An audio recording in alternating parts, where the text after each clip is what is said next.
বন্ধুরা, আজকে আমি নিরামিষে কিভাবে ঝাল ঝাল মাশরুম কারি বানানো যায় খুব ইজি ভাবে সেটা তোমাদের সাথে এই ভিডিওর মাধ্যমে তুলে ধরছি। আশা করছি তোমাদের ভিডিওটা ভালো লাগবে। পুরো ভিডিওটা দেখো। আর এই মাশরুম কারি গরম ভাত, পোলাও বা রুটি দিয়ে খুব ভালো লাগে। তো চলো বন্ধুরা, শুরু করা যাক আজকের ভিডিওটা।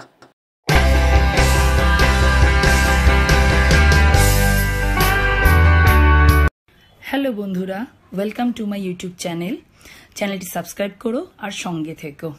হ্যালো বন্ধুরা, সবাই কেমন আছো? আশা করছি সবাই খুব ভালো আছো, আমিও ভালো আছি। তো আজকে আমি ঝাল ঝাল মাশরুম কারি কিভাবে বানাবো তারই রেসিপি তোমাদের সাথে শেয়ার করে নিয়েছি। সবার প্রথমে বাজার থেকে মাশরুম 1 প্যাকেট নিয়ে এসেছি। বাজারে যে মাশরুমগুলো পাওয়া যায় সেগুলোকে বলা হয় বাটন মাশরুম।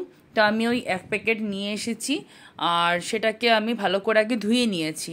কাটার আগে ধুয়ে নিতে হয়, কাটার পরে ধুয়ে নিলে মাশরুম একদম নষ্ট হয়ে যায়। তো আমি যেদিনকে এনেছিলাম সেদিনকে ওই প্যাকেট সমেতই ফ্রিজে রেখে দিয়েছিলাম। আর রান্না করার আগে ধুয়ে নেওয়াই ভালো, ধুয়ে যদি ফ্রিজে রাখা হয় তাহলে মাশরুম নষ্ট হয়ে যায়। তো দেখো বন্ধুরা, আমি ডাঁটিটা বার করে নিয়েছি আর আস্তে আস্তে খোসা ছাড়িয়ে নিচ্ছি। এবারে মাশরুমটা ভালো করে খোসা ছাড়িয়ে নিয়ে আমি এগুলোকে স্লাইস হিসেবে টুকরো টুকরো করে পিস পিস করে কেটে নেব। তো দেখো আমার মাশরুম পুরো রেডি খোসা ছাড়ানোর পরে, আর একদম এরকম পুরো সাদা বাতাসা দেখতে লাগছে। আর এবারে আমি মাশরুমগুলোকে ছোট ছোট করে পিস পিস করে নিচ্ছি। তো তোমরা তোমাদের হিসাবে পিস পিস করে কেটে নেবে। আর মাশরুমটা খুব বেশি করে ধোয়ার দরকার নেই। যখন ধোবে তখন মাশরুমের গায়ে যে মাটি লেগে থাকে সেটাকে হালকা আলতো করে মানে জল পাল্টে পাল্টে ধুয়ে নেওয়াই বেস্ট। কারণ বেশি কচলে ধুলে কি হয়, মাশরুমগুলো একদম ভেঙে যায়। খুবই হালকা, খুবই নরম। তো আর কাটতে গেলেও বুঝতে পারবে যে কতটা নরম, একদম একটু চাপ দেওয়াতেই পুরো টুকরো টুকরো হয়ে যাচ্ছে। তো দেখো আমার মাশরুম একদম কেটে রেডি হয়ে গেছে। আর আমি এটাকে ধোবো না, এবার আমি রান্নার জন্য রেডি করে নিচ্ছি। প্রথমেই আমি কড়াই নিয়ে নিয়েছি, গ্যাসটাকে জ্বালিয়ে নিচ্ছি। এবারে কড়াইটা বসিয়ে দিয়ে আমি কড়াইতে তেল দিয়ে দেবো।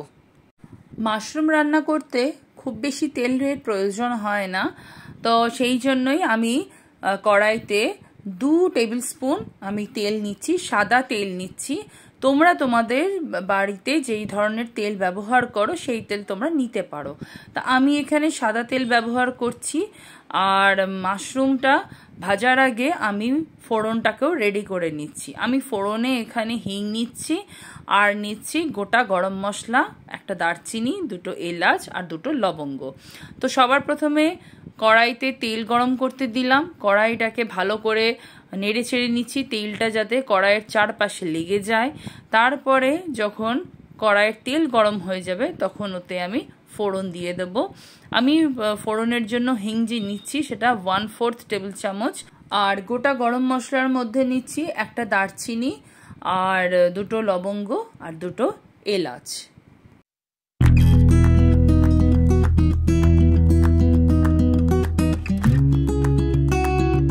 ফোড়নগুলোকে মাঝারি আঁচে কয়েক সেকেন্ডের জন্য ভেজে নিচ্ছি।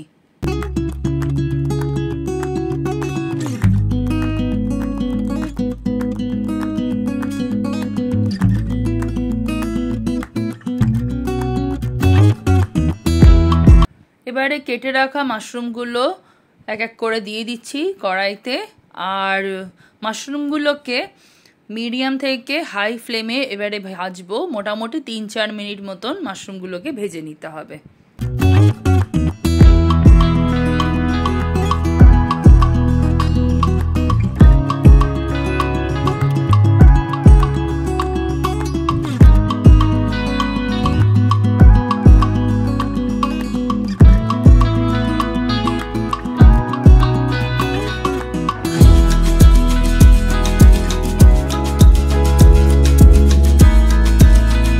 মাশরুমগুলো ভাজার সময় 2 মিনিট বাদেই দেখা গেল যে মাশরুম থেকে জল বেরোনো শুরু করে দিয়েছে।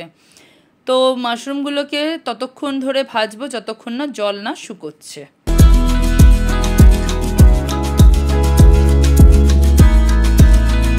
মাশরুমের জল দেখো একেবারে টেনে নিয়েছে।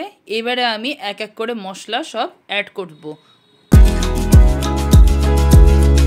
মাশরুমগুলো 3-4 মিনিট ভেজে নিয়েছি। এবারে আমি অ্যাড করছি 1 চা চামচ কাশ্মীরি লঙ্কার গুঁড়ো, হাফ চা চামচ হলুদ গুঁড়ো দিয়ে দেব। লঙ্কা গুঁড়ো অ্যাড করার পর পরিমাণ মতন নুন দিয়ে দেব। এখানে আমি আমার পরিমাণ হিসেবে নুন দিচ্ছি, তোমরা যতটা মাশরুম নেবে সেই হিসেবে তোমরা নুনের আন্দাজটা দেবে, সেই জন্য নুনের পরিমাণ আমি এখানে বলতে পারছি না। আর তারপরে দেব চিনি স্বাদ মতন। তো এখানে টেস্ট ব্যালেন্স করার জন্য চিনিটা দিচ্ছি। তোমরা যদি চিনি না খেতে চাও তাহলে চিনি দিও না। আর দিয়ে দেব হাফ চা চামচ জিরে গুঁড়ো, ব্যাস। আর এর থেকে বেশি কোনো মশলা এতে আর দেব না। আর যাতে মশলাটা শুকিয়ে না যায় সেই জন্য মাশরুমের সাথে মশলাগুলো কষিয়ে নেওয়ার জন্য সামান্য একটু জলও দিয়ে দেব।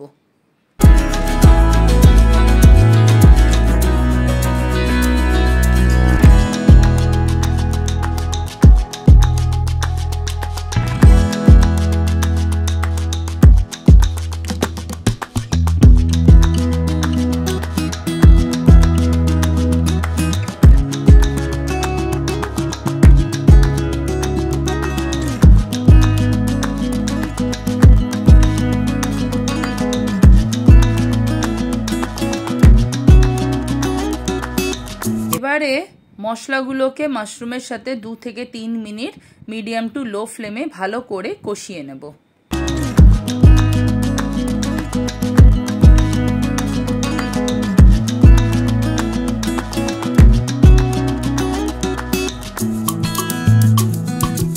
দেখো মাশরুমের গায়ে কেমন মশলাগুলো একদম লেগে গেছে আর মশলা একেবারে প্রায় কষানো কমপ্লিট। এবারে দেব 2 চামচ ফেটিয়ে রাখা টক দই।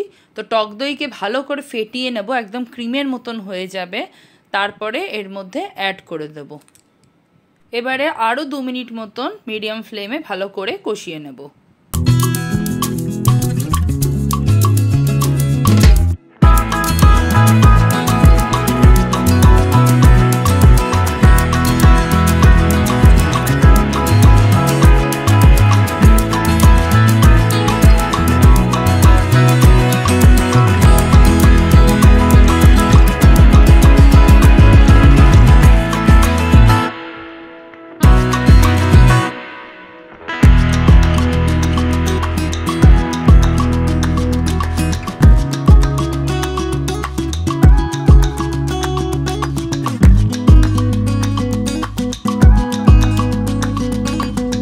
মশলা একদম কমপ্লিট হয়ে গেছে, ভালো করে কুক হয়ে গেছে, তেলও বেরিয়ে গেছে মশলার গা থেকে।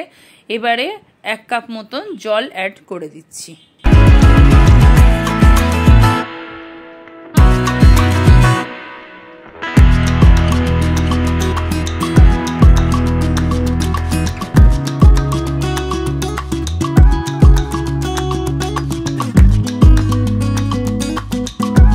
এবারে ঢাকনা চাপা দিয়ে 3 থেকে 4 মিনিট মতন কম আঁচে ভালো করে গ্রেভিটাকে ফুটিয়ে নিচ্ছি।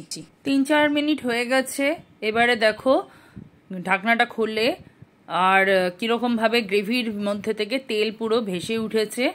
তো আমাদের রান্না একেবারে কমপ্লিট হয়ে গেছে। একটু নেড়ে চেড়ে নিচ্ছি জাস্ট। এবারে এর মধ্যে 1/4 টিস্পুন আমি গরম মশলা অ্যাড করে নেব। আর গরম মশলাটা অ্যাড করে একটু নেড়ে চেড়ে নিয়ে গ্যাসের ফ্লেমটা বন্ধ করে দেব।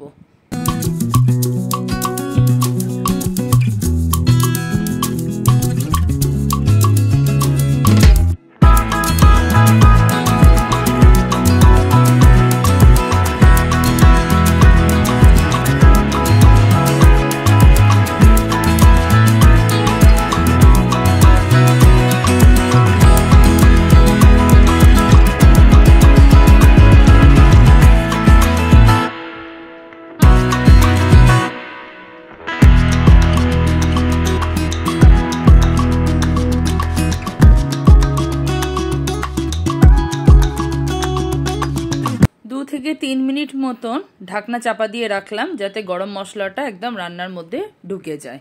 এই যে একেবারে রেডি ঝাল ঝাল মাশরুম কারি।